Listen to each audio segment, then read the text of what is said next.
Life is a journey. My wonderment of it will never cease. And in my fleeting lifespan, as time went rushing by, I found some time to laugh, to love, and to cry. I was here, and I used it all. And now I am at peace. Welcome, my name is Bonnie Marchand. I have the honor and extreme privilege of being the celebrant for our time together today. Today is a really important day because today we come to remember the life of a really good guy, a man named Walter Russell Shaw. Thank you for joining us today, both here and online. Since the beginning of time, it's been part of the human condition that when someone passes away, we stop and we acknowledge them. In that moment that we hear about their passing, we just pause and we reflect on how that person impacted our lives. We acknowledge that person who was part of the community, part of our family, and part of our hearts. On Saturday, September 7th, we lost someone who was very special to many people, especially his family. It was on that day that Walt unexpectedly passed away. And this loss has saddened and emotionally shaken us all. The journey of grief, it can be a difficult one, and no one should have to walk it alone. So today we gather here to stand with Walt's family and to bear witness to their loss and to ours. I'd like to just take a moment to clear our minds. I'm going to ask for a moment of silence in memory of Walt. You've already had the request to turn off your cell phones, and I'm confident that you all did that. So if you will join me, please, in a moment of silence as you bow your heads.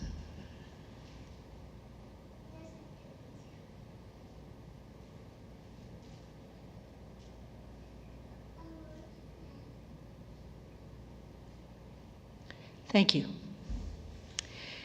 You know, there are those who bring a light so great to this world that after they have gone, that light remains. Now, we're going to share a lot more about Walt, but first I would like to invite those who are participating in the candle lighting ceremony to please come forward and join me at the front of the chapel.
They did really great.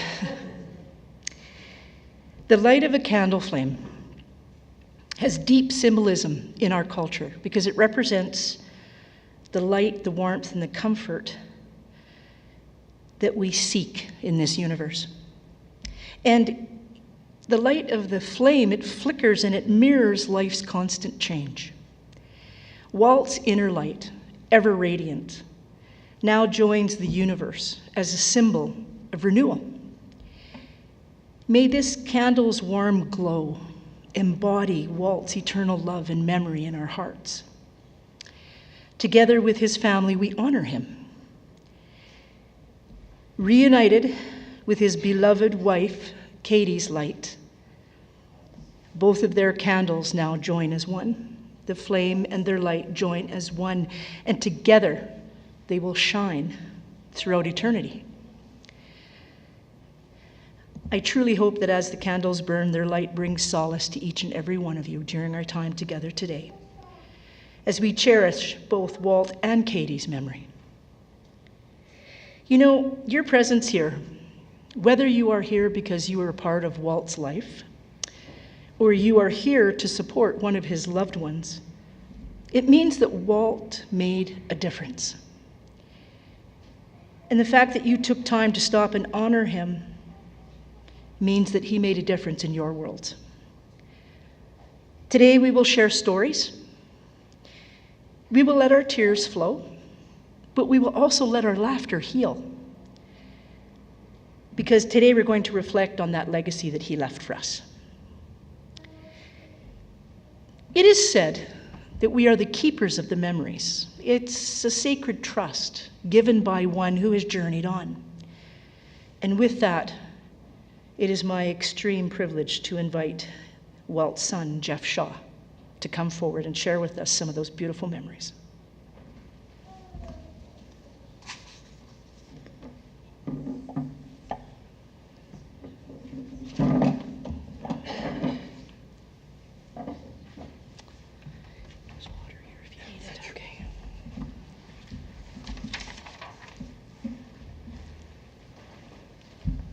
Good morning.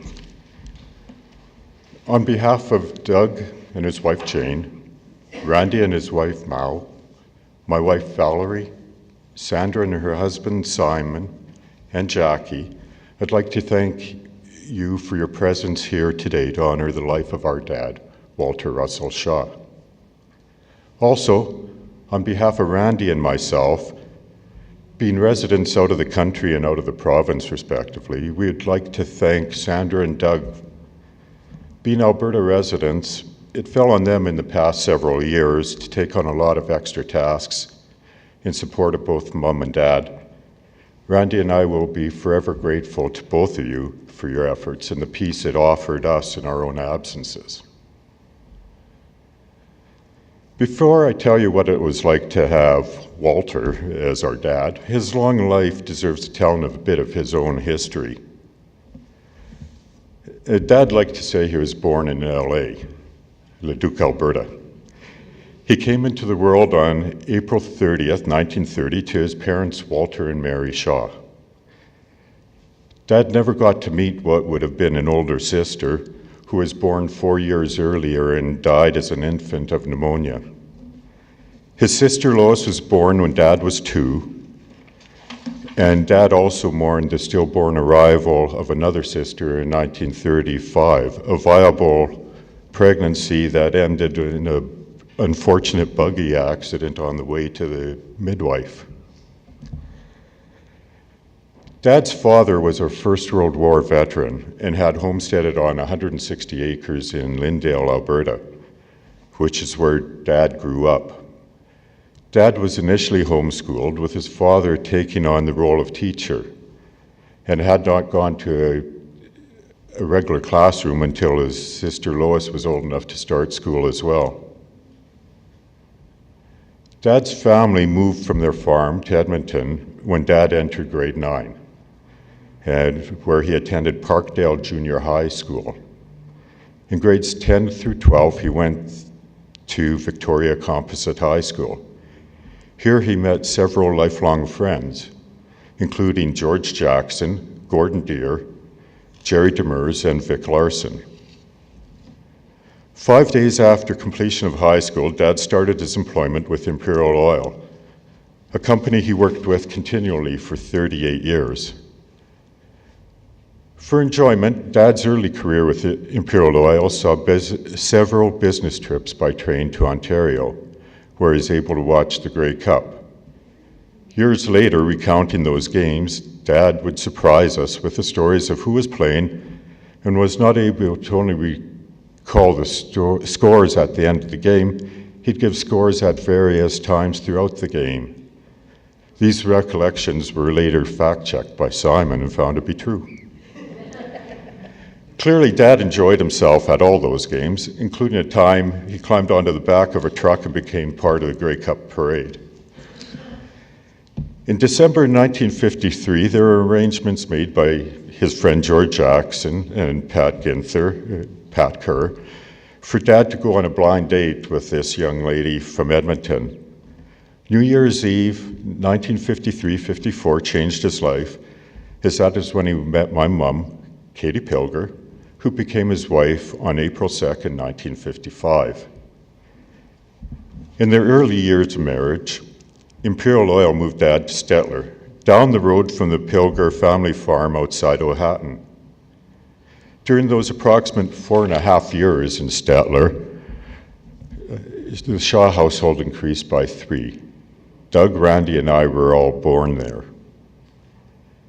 In 1960, Dad's work brought him back to Edmonton.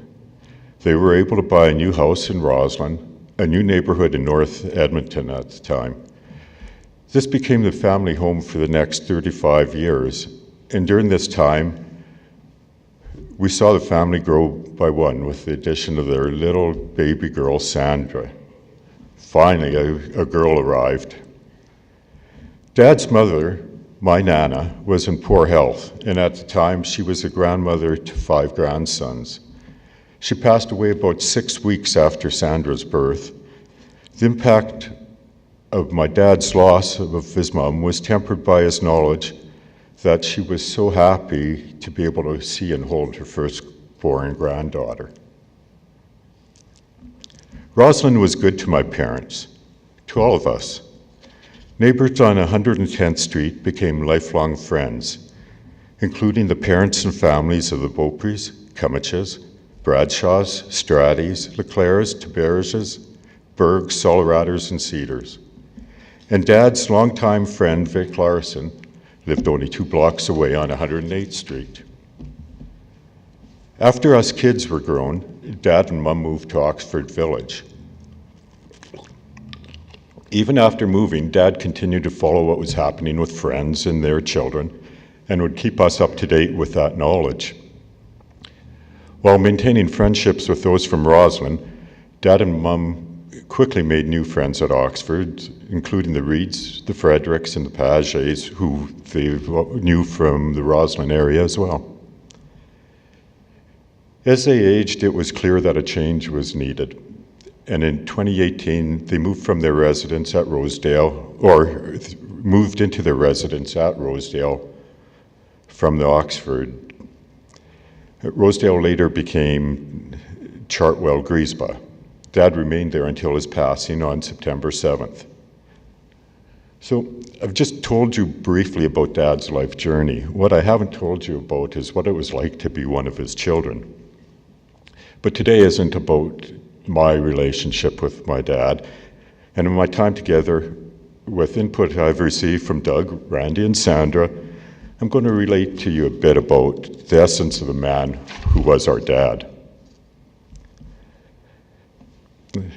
If I could use one word to describe Dad's attitude towards life, I would use the word commitment.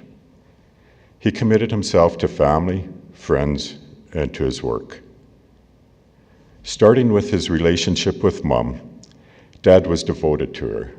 From the time they first met until her death in April of 2024, she was his top priority. Jackie says, getting to know Walt better over the years, it became very clear that he is very much a glass half full person. The way he talked about Kay, he considered himself the luckiest man in the world, and he certainly acted that way until the very end. That is true devotion and truly impressive. Mum and Dad enjoyed 38 years of retirement together, taking several cruises, trips to Thailand, and of course to Las Vegas, which became their go-to vacation spot in their latter years. Dad really enjoyed those trips to Vegas, but none more than when grandkids started to show up. These annual gatherings around Mum's birthday began in 2009, when Dad, Mum, and myself, and Brendan were able to celebrate the shared birthdays of Brendan's 21st and my mum's 79th birthday, combining 100 years of life in one little party we had. Another memorable trip was when Randy, Sandra, and I all showed up, along with Brendan and Angela. Adil, a friend of Brendan's, came along and had already become a regular fixture in these annual gatherings. Another grandchild, Tim, arrived as another surprise to my dad, and he was just overjoyed with this. The next night, Randy and I snuck away from the group to pick up a special guest and returned back to the casino as Dad was holding court with the group of the entire family for a nightcap at the Alligator Lounge within the Orleans Casino. Dad had expressed to everyone there how happy he was to see everybody and how much it meant to him. And the only thing that would make it better is if Liana would be there. Liana was the latest of his grandkids to turn 21. It was at that moment Randy and I introduced Liana to Dad, and he simply became overcome with emotion to have all his of-age grandchildren there. In his final trip to Vegas in 2018, Sandra, Jackie, and myself showed up.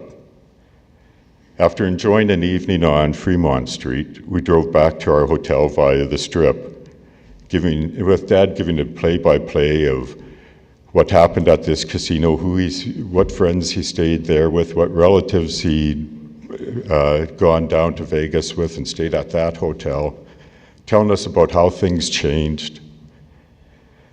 I was intent on getting him to the Welcome to Las Vegas sign. And Jackie has fond memories of the latter part of the drive. You see, my dad had this habit of being a backseat driver, albeit he'd be the guy in the front passenger seat. Dad was just wanting to get back to the hotel, time for a nightcap, but Jackie relates I just kept ignoring him. As I drove south on the Strip, Dad kept telling me to get over to the right lane, as I needed to turn up ahead and get back to his hotel, and tell me, you can't get to the sign from here. I simply ignored him as he became somewhat impatient with me. When I eventually drove along and turned off to the left and parked along the median, Dad told me there's no way you can get to the sign from here. I turned to him, pointed to the sign about 40 feet behind me, and had him and Mum get out for photos. After 30 years of them going to Las Vegas, their final trip was the only time we were able to get photos of them at the iconic Welcome to Las Vegas sign. As a child, starting in the late 60s, our family vacations involved camping with our tent trailer. There were several trips that were incredible, including to Disneyland, Banff, Jasper, Vancouver, Victoria, and of course to Vernon. On many of these trips, we met up with friends and neighbors, including a time in Jasper when the Stratties and Hilkers showed up after we had already called it a night and gone to bed. Mr. Stratty proved to us that the next day that white rum can give you a hangover, even though the night before he professed otherwise. I cannot forget the annual camping trips at Kalamalka Lake outside Vernon with Mum and Dad. After spending the day at the lake, I will always fondly remember the after-supper routine of Dad, Mum, and the Bradshaws, sitting in lawn chairs in the little creek adjacent to the campsite, sipping on Uncle Ben's beer, while us kids were out playing or hiking to the top of the local little mountain. Besides Dad's exploits of watching football that I told you about, Dad also enjoyed watching hockey. In those work trips to Toronto, he often saw his favorite team play at the time, that was the Maple Leafs. At home, as we grew up, hockey night, or Saturday night, was watching the Leafs play on Hockey Night in Canada. Invariably, back in the 60s, the days of the original six, there seemed to be Saturday games that always included Montreal, which just happened to be my Uncle Dennis's favorite team. Following the game, one of them would get on the phone, call the other, and there'd be good-natured ribbing of each other over their team's exploits. However, Dad's gloating over the Maple Leafs ended in 1967. In his early years in Roslyn, Dad and Mum both were part of bowling teams at the Roslyn 5-pin bowling lanes. Doesn't exist anymore. Dad won several trophies for high scores and team championships and made several new friends, including the Warnishas and the Corlex. A passion Dad had was jazz music, which he started listening to as a teenager. He talked about hearing a young Tommy Banks, a young musician, at a local record store. Tommy Banks became an Edmonton jazz legend. His dad in those early years attended many jazz concerts. At age 21, in minus 20-degree weather, he hitchhiked to Calgary to watch a Louis Armstrong concert. Dad had quite a collection at one time of jazz records, CDs, recordings, and spent many nights listening to the music until his later years when his hearing began to fade. I think Dad found it odd that his kids didn't necessarily share the same love of jazz music. But that didn't stop him from playing it incessantly. On the car ride, in the drives to and from visiting relatives in Camrose, there's quite a few little moans about that from us kids. Well, I don't want to sound like my dad had a drinking problem. He did look forward to his daily happy hour drink or two. The hour or so before supper, no matter where they were, was Dad's time to enjoy a glass or two of rum and coke. Oops, let me get this straight.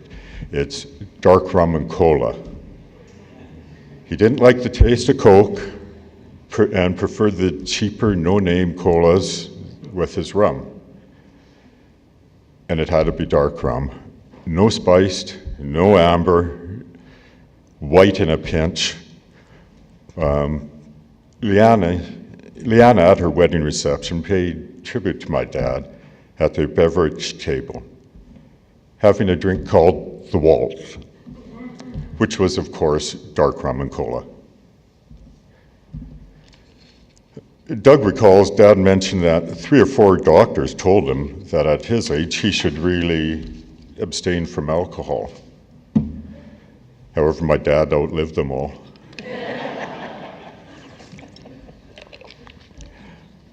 Back in 1988, in the lead up to Sandra and Simon's wedding celebration, Simon's friends and family showed up for the festivities. Simon recalls that rum and coke flowed freely and that there was apparently a never-ending supply of rum that Dad kept finding his bottles emptied. Definitely impressed Simon and his buddies. And we cannot forget, during the period of isolation during COVID, when Dad was getting low, we could count on Randy's friend, a family friend, Gary Burke, to act as Dad's rum runner.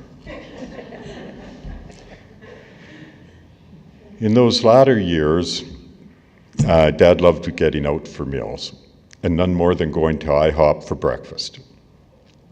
Meals were always an interesting time, and Dad's choice of foods over the years at various meals left us wondering. Doug remembers. Dad really liked liver and onions. Dad also liked his meat very well done, and as a result, very dry. This made eating liver universally disliked by the rest of the family, and it was anything but enjoyable. But we had to have it at least twice a month. Randy, Geoff, and I devised a system where we'd cut up a piece of liver, chew it up to a fine pulp, and discreetly transfer it to a napkin in our hands and bury it in a big potted plant that was at the boys' end of the table. The plant, a fern I think, absolutely thrived with all this extra nutrients. Doug goes on, for some reason we never informed Sandra about our system, and she had to consume the liver. That probably explains why she is now a vegetarian. To say Dad had a way with words or names is probably an understatement. He often would mispronounce them. Maybe having a dictionary would have helped him, but I doubt it. A couple of classics I want to pass on. He described one time that he and Mum enjoyed a bottle of wine that he was given, a really great Merlot. Anyone who knows Dad would have heard about his exploits of going to casinos. In his trips to the coast to visit, there were times I'd tag along with him and Mum and for a few days in Washington State as they'd try their luck at some of the Washington State casinos. He especially wanted to go to one near Bellingham, a place he referred to as the Skagit Casino. I would explain to him the correct pronunciation was Skagit, part of Skagit County, in the Skagit Valley, along the Skagit River, but he wasn't convinced. Driving up to the casino, he sees a casino sign and says, S-K-A-G-I-T, Skagit. If it was Skagit, why didn't they use a J? I responded, that's pretty priceless, Dad, coming from a man who named his son Geoff with a G.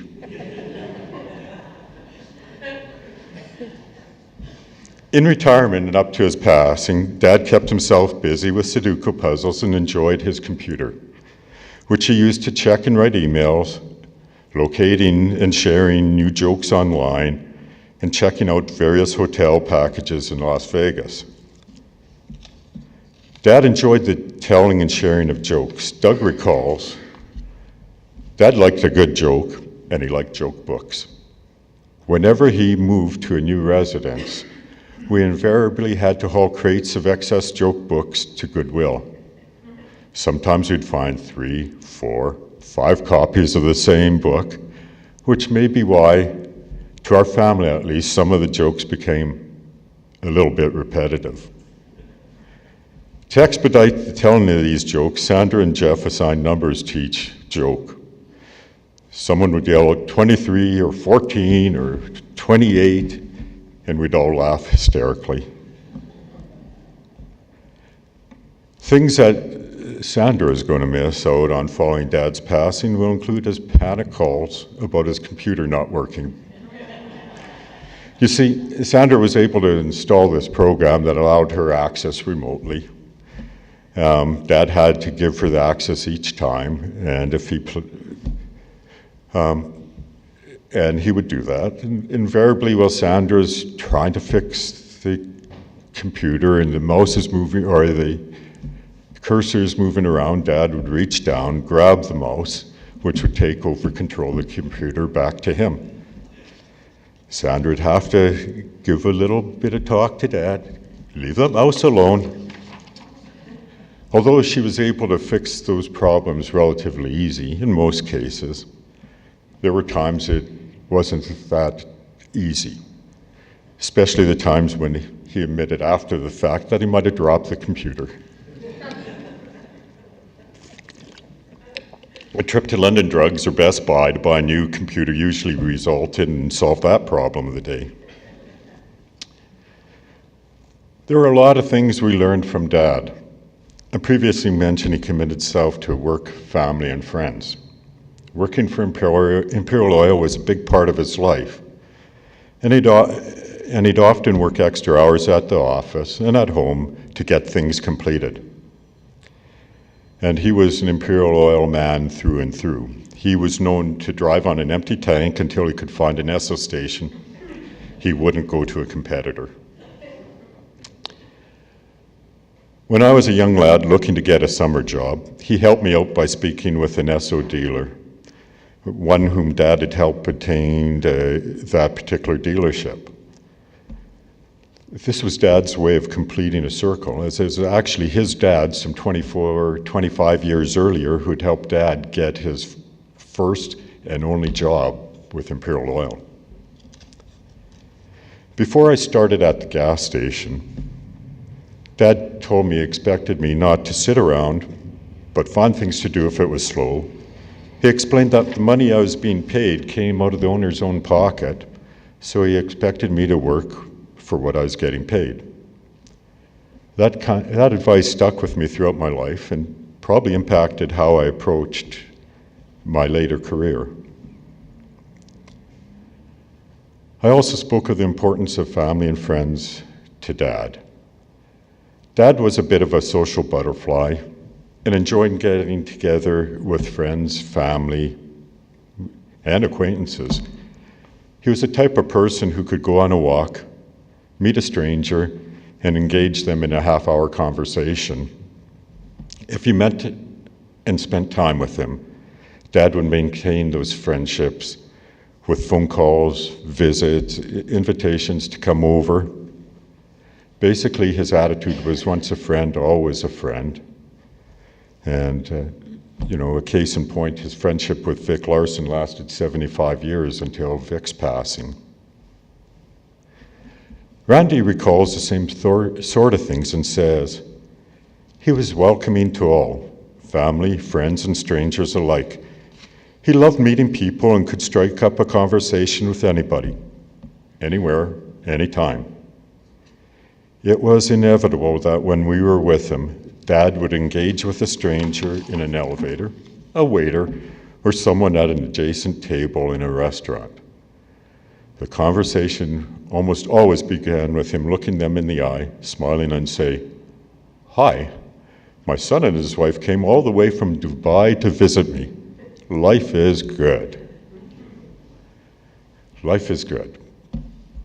This is a saying that our dad lived by the last several years. Even though there were struggles in dealing with Mum's declining health and challenges of his own, he would still exclaim at the end of phone calls or email correspondence that life is good. In terms of family, Dad lost his dad at 20 and his mum when he was in his 33rd year. His younger sister Lois and her husband Art and their family were always in his heart. Dad really enjoyed his relationships with his extended family, the Pilgers. In his early days of dating Mum, Dad recalled the first time he met her parents, Maew and Katie Pilger. There was no one better than Dad to tell us in his words the events of that day. They knew Kay had a boyfriend named Wally.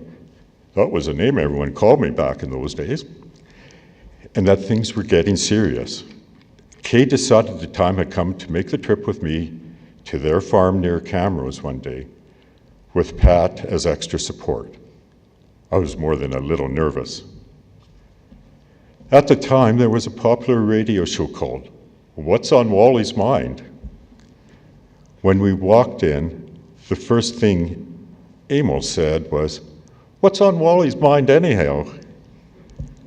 That broke the ice, and from that moment on, I got along great with Kay's parents. After dinner, we played cards, a tradition that continued for years. I gradually got to know Kay's siblings, Hans, Dick, Kurt, Doris, Betty, and Rita. They were a super bunch, and I soon was accepted as one of the family. Their spouses, Joyce, Hazel, Helen, Dennis, Grant, and Jayne, were all terrific people too. Yes, Dad got along great with my grandparents. While she was grandma to me, she was called Mum by Dad. Such was their relationship. Those card games at Grandpa Pilger's dinner table were where the men planted themselves. Grandpa Pilger was in his glory, playing crib or poker while sitting at the head of the table, and those card games would last until dinner was served, and then it picked up again later. My dad also enjoyed playing cards, and cribbage was one of his favorites. In his time at Chartwell Griesbach, he hit a milestone, his first and only perfect 29 hand. I'm sure you'll have a chance to see that hand as we go to the reception later. In life, my dad enjoyed being in the presence of family and friends. In death, I find comfort in that Dad will remain being surrounded. Dad will be interred with Mum, close to friends Vic and Shirley Larson, and nearby longtime friends and next-door neighbors, Norm and Joyce Bradshaw. Growing up, there are things that happen that as a child you're oblivious to, but make sense in later years. I recall Dad standing on the snowbanks outside the hockey rink watching us play hockey, and invariably he'd be wearing a pair of old plastic, fake leather gloves, probably purchased for $1.49 at Woodard's. These gloves were such that they'd seen better days about an hour after being worn for the first time, when they started to crack and peel apart in the cold. When Dad would put them on at home to go shovel the walk, Mum would often comment, "Well, get some new gloves." But he didn't. There were always other priorities than a new pair of gloves. Randy and I never went without being supplied with hockey sticks. Oh yeah, for sure he got Coho, and I got Sherwoods, but what the heck. Meanwhile, Sandra was in figure skating and Doug and Scout, with all our basic needs being looked after. No, those gloves of Dad's were just fine for him, as a liner hadn't yet worn out. Randy recalls, Dad was always dedicated to supporting each of us in every endeavor we pursued. I will never forget the countless drives to the hockey rink for practices or games. No matter the location, day, or time, it was given that we would be there. It was a given he would be there cheering us on. Winter was a time for hockey and figure skating, but spring and summer was a time for us kids to play baseball, soccer, softball. It was following a baseball game where I learned a valuable lesson from my dad. What happens in minor sports doesn't rank up there with iconic sports highlights and are forgotten by most as time passes. However, for me, the events of one particular day has stayed with me. I was in Little League, probably around 11 years old, and usually played either as a catcher in center field. In this particular game, I was in center field, and Dad was in his usual spot along the foul line, along with other parents. Our coaches, they drilled into us, use the cutoff man, get the ball back to your closest infielder, which in my case would probably be second base in most cases. In this game, a runner, the team's best player, was on first base, and the batter hit the ball to me. Rather than getting the ball to the second baseman, I picked up the ball and threw out the runner long before he rounded second and came to third base. Other parents in the sidelines were congratulating Dad on his son's amazing throw. In the car ride on the way home, Dad proudly told me it was a great throw. I turned to him and said, "Well, Dad, the ball actually slipped. I was only throwing to second base." Dad's response was classic, telling me, "You don't need to tell anyone." And here we are, well over 50 years later, I hadn't, until today. I learned valued lessons from that response. One, successes can come from your own mistakes. Secondly, not everything you do may be what you anticipated, but stand by your actions, take responsibility for them. And 3, and probably most importantly, Dad had my back. Changing with the times was something that was sometimes hard for Dad. One thing he took a dislike to was facial hair on men. He took exception to my own beard when he saw it this past January. Dad told me he just wanted to see my real face, although Mum, bless her heart, thought it looked good. Doug recalls this was a long-standing Dad response. Doug says that when he was younger and moved out from home, he had grown a beard, and Dad expressed he should cut it, but Doug did not. For Christmas, Doug received a subtle gift, a razor with a beard trimmer. Dad enjoyed his kids growing up and was proud of all of our life accomplishments. His grandchildren, Brendan, Angela, Tim, Liana, and Nicki, were another source of pride, and he would recount their achievements to anybody who would listen. And the torch has continued with his great-grandchildren, Quinn, Maew, Claire, Harrison, and Leon. He loved them dearly and would proudly show off their pictures sent to him. And he especially loved their visits to Edmonton when he could spend time with them. Jackie says that what stands out is that both Kay and Walt were very proud of all their children and very happy with all additions to the family. Walt really took his slogan to heart. His slogan will live on. Life is good. After I told Brendan of my dad's death, his grandfather, later that morning, Brendan brought together his family and let them know the death of their great-grandfather. A somber mood went over the family for a few minutes until Claire took a page from my dad and reminded everyone that life is good. Yes, life is good. Dad was able to make 94 years. We had a lot of bonus years with him and Mum. As I draw to the end of my time with you today, I'd like to address my dad on a few personal notes, and this coming from each of his 4 kids. Dad, I know you can hear this. After all, you're in a place where you don't need your hearing aids anymore. Doug wants all of us to know our father was not the kind of man that would want tears shed over his passing. What he'd really want is for us to all throw on a jazz LP, pour rum and cola, and tell stories and jokes and laugh until your sides hurt. The perennial joke favorite number 11 would be apt for such an occasion. Randy wants to pass along his final thoughts.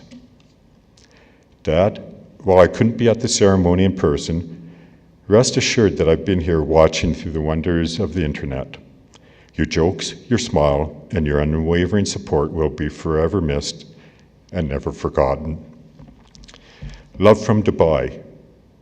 Your life was definitely good. Sandra is going to miss her daily interactions with Dad, whether by email or phone, often over the daily Wordle competition. Sandra says, when I first introduced to the game to him a few years ago, I beat him pretty much all the time. I'd feel sorry for him and let him win once in a while. But then he upped his game and started taking it seriously. That's when it became the Wordle Battle of Alberta. We'd share our scores every day and the winner would gloat and revel in victory until the next day. At one point, he won 12 games in a row, which he'd never let me forget. Dad wasn't just a champion Wordle competitor. He was a champion dad. Wordle and my life won't be the same without him. And now, from me. Dad, I want to thank you for all your life guidance, support, and love to all of us. It is said that imitation is the greatest form of flattery.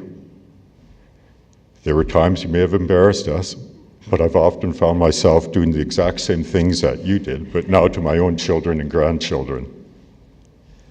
But one thing is, I was never embarrassed to call you my dad. Dad, you and Mom have had 7 decades together and we're apart for 4.5 months. Now that you're with her, say hi to her for us. And finally, Dad, I know that you've looked after this yourself, but you don't need to tell anybody. There's something I need to do that I'd kick myself if I didn't do, and it's not like I'm going to get another chance. I know it's late, but never late, but better late than never.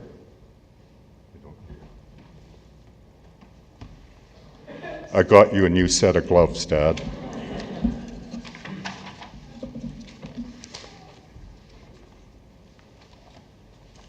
Thank you.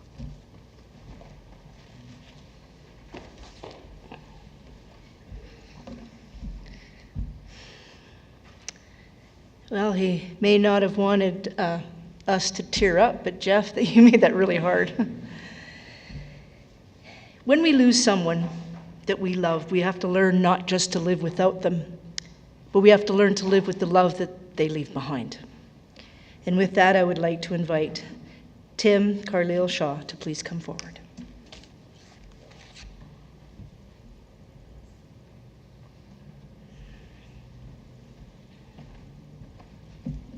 Thank you.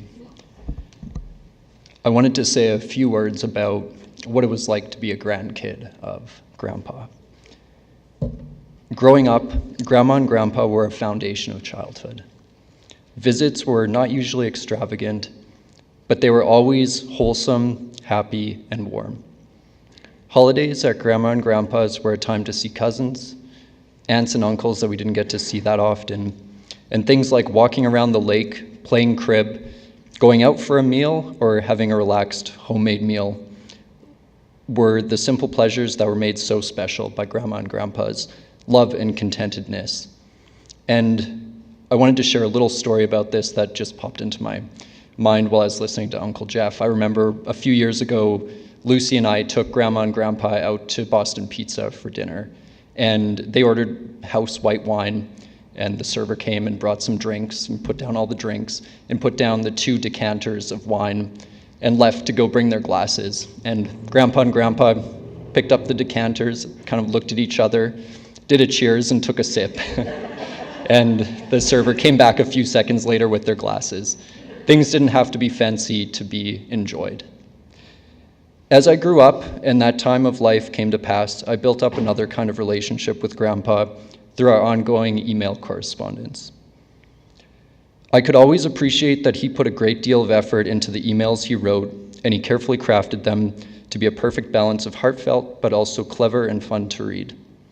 I always enjoyed the challenge, in turn, of trying to write something back that he would hopefully enjoy and appreciate, although I think he had an unfair advantage being retired and having a lot more time to spend to this endeavor.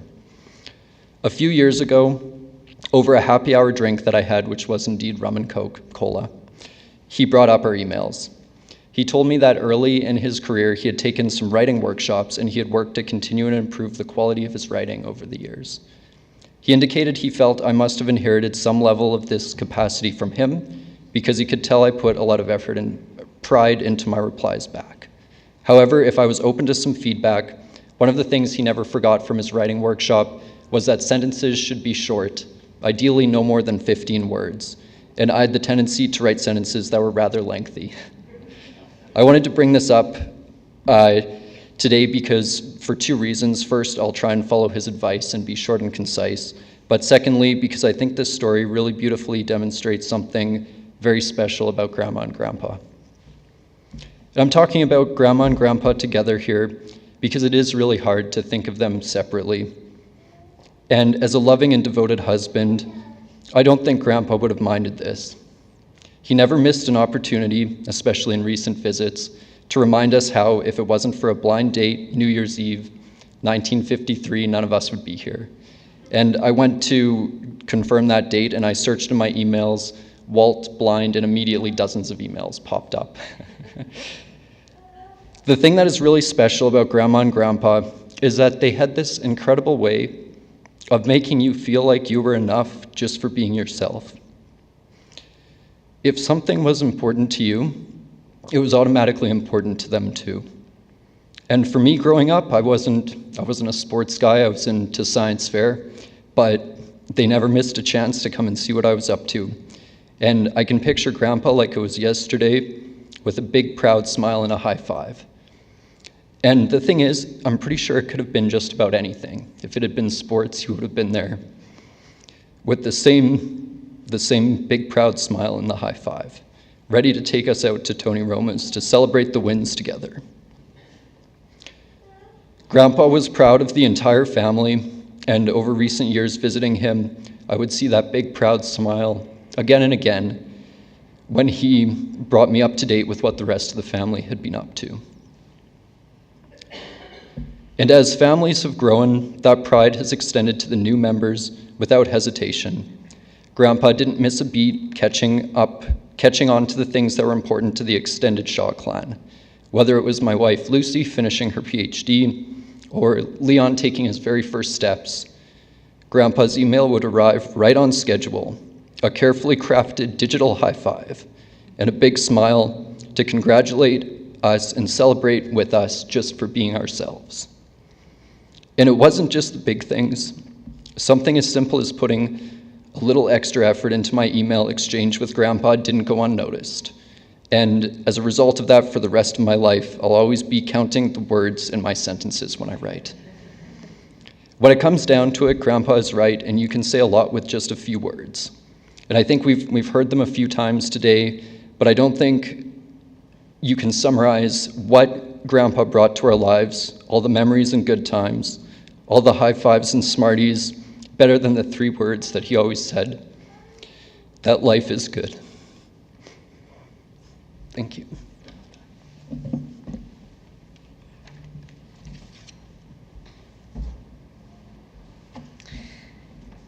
Thank you to both for sharing those wonderful memories.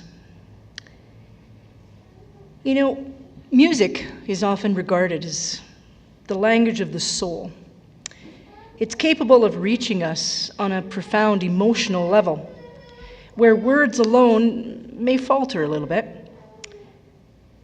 With this sentiment in mind, the family would like to dedicate and share the following song with each of you as we reflect on our relationship with Walt.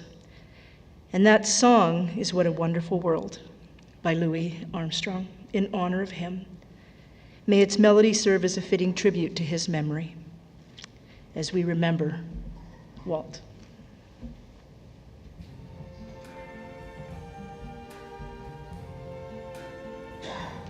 I see trees of green, red roses too. I see them bloom for me and you. And I think to myself, what a wonderful world.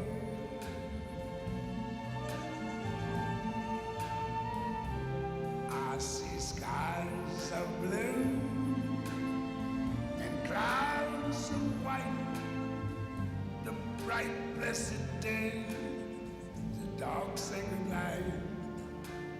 And I think to myself,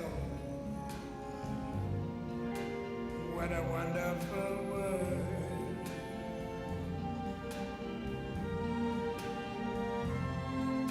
The colors of the rainbow, so pretty in the sky, are also on the faces of people going by. I see friends shaking hands, saying, how do you do? They're really saying, I love you. I hear babies cry. I watch them grow. They'll learn much more than I never knew. And I think to myself, what a wonderful world.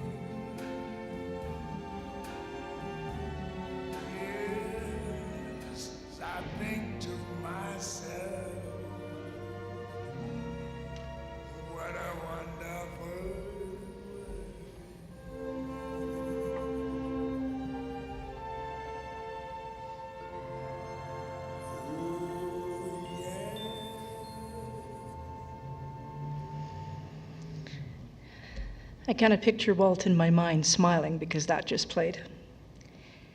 Life brings us pleasures every day. And it's up to us to make the most of them.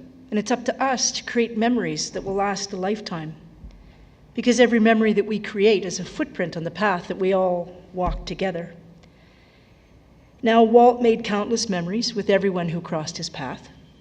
And he developed and nurtured, as you have heard, many wonderful relationships, unique relationships, all of which were special in their own way.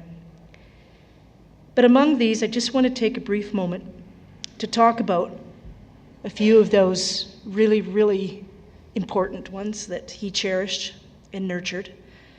That of a husband, a father, a grand, and great-grandfather. As a father, you have heard and likely know that Walt was loving, kind, and always there to listen. He was there to guide and protect his kids. Now, a father is someone who tries to catch you before you fall, but instead helps you stand up, dusts you off, and encourages you to find your own way and to keep going. Walt had a really, really strong moral compass, and it was always visible to his kids. He set an example for them. His compass never wavered as it always pointed true north. While anyone can be a father, it takes a really special kind of person to be a dad. Walt was that man. He was always there for his kids. It was mentioned, whether it was driving them to school, sports, or community events, or simply sitting down for a meaningful conversation.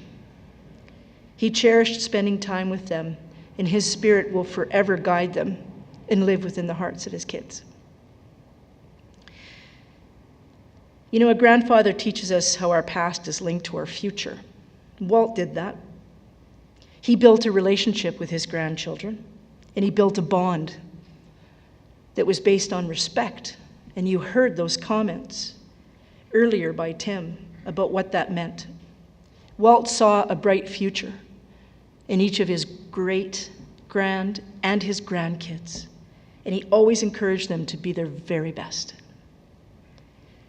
As a husband, Walt was loving and supportive, confidant,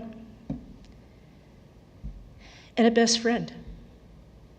He was a soulmate to his late and beloved wife, Katie. Family is what God chooses for us. But a spouse or life partner, that's who we choose for ourselves. That's the person that we pick to share the very deepest secrets that we each have. We pick them to share life's journeys, the victories and the defeats and the ups and the downs. And Walt and Katie shared that special bond, a love story that, yes, began more than 7 decades ago. And for anyone who's been in a marriage for a long time, you know that 7 decades requires work and patience. From the moment they met, their love grew. And when they joined their lives together in marriage in 1955, life was good. For the next 69 years, they walked side by side, with Walt often saying that Kay was the nurturing heart of their family, while he was the protector. He affectionately called her his honey bun, and his love for Katie was true and steadfast. Now, throughout his life, Walt faced many happy moments, but he also faced some heartache. But the greatest heartache of all was the loss of his beloved Kay, who passed away this past April. Her absence left Walt with a deeply broken heart. You know, there's a quote by the author Fanny Flagg, who wrote the book Fried Green Tomatoes at the Whistle Stop Cafe, which reads, "You know, a heart can be broken, but it keeps beating just the same." It's very painful and difficult to no longer have your spouse by your side. It alters your world. But the memories, the shared experiences that you had with them, all those moments that were cultivated over the years that helped Walt to cope over the next few months. Now, today gives us a chance to look back at the remarkable man that Walt was. Someone who knew exactly what he liked in life, whether it was sipping a steaming cup of coffee at home while reading the paper to the smooth sounds of jazz, or enjoying his favorite omelet and pancakes at the local IHOP. In fact, when Walt frequented the IHOP, he went there so often that the servers knew to bring extra butter with his pancakes. But make no mistake, if that extra butter wasn't brought with the pancakes, it wasn't going to be a good morning, not for him or the servers. Walt loved good food, especially his beloved maple walnut ice cream. And he wasn't big on keeping snacks around the house. But when he was out visiting and he spotted some candies or munchies, he didn't hold back. His family knew this all too well. Sandra shared with me that one time she set out a half a dozen cookies in front of him, and he proudly proclaimed that he didn't really eat that kind of stuff. But moments later, when Sandra turned around, and she turned back to find Walt polishing off that last cookie with a grin on his face. As you've heard, Walt was also a fan of games of chance. Whether it was playing cards or hitting the slots, whether locally or in Vegas, he loved the thrill of the casino. And I love the fact that when he went to casino, he always made sure that there was happy hour. He doesn't have to be a drinker to call for happy hour. And that rum and coke, I think that's really neat as to who he was. You know, there are things that we don't want to happen but have to accept, and things we don't want to know but we have to learn, and people we can't live without but we have to let go. On Saturday, September 7th, the world suddenly became a little less bright. It was on that morning that Walt suddenly and unexpectedly passed away while in his home. There is comfort knowing that Walt has now reunited with all those who have gone before him, but especially reunited with Katie, his honey bun. And together, they are continuing their life story, their love story. In the peace of eternity, they can find joy in each other's company once again.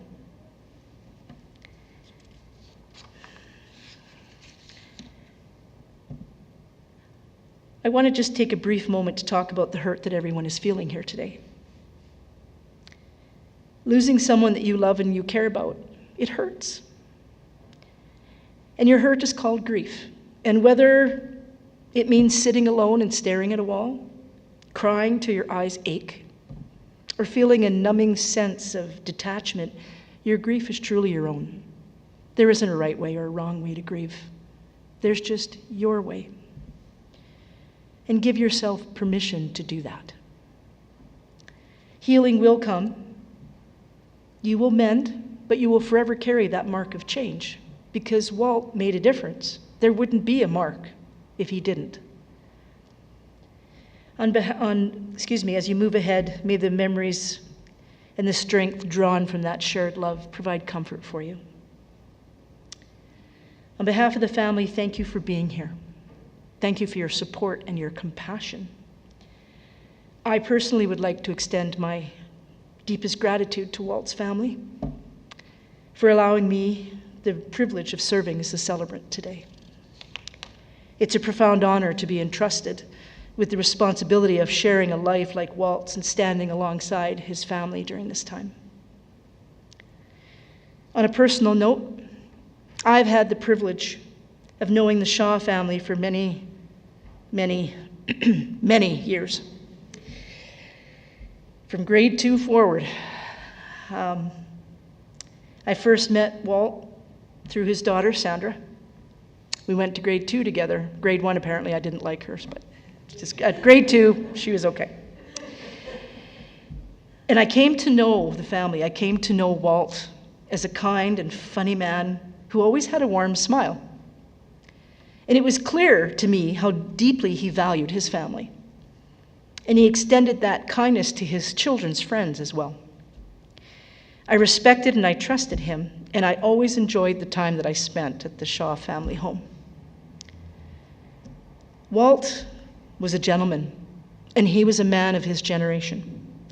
Someone who had a way of making everyone feel like they were truly part of his family.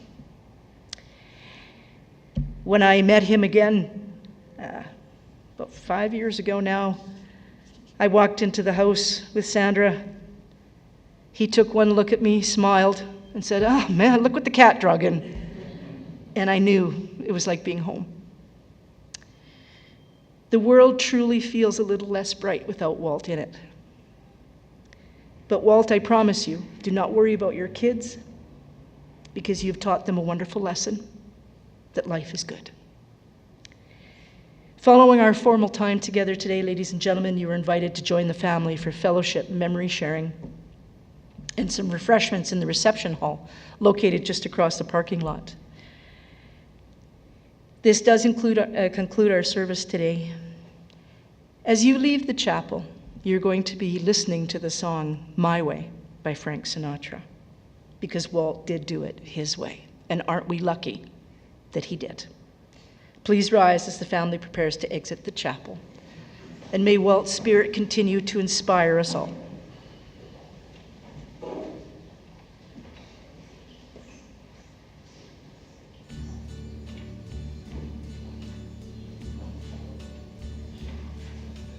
And now the end is near, and so I face the final curtain. My friend, I'll say it clear, I'll state my case, of which I'm certain. I've lived a life that's full. I traveled each and every highway, and more, much more than this.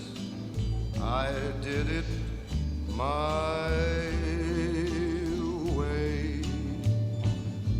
Regrets, I've had a few, but then again, too few to mention.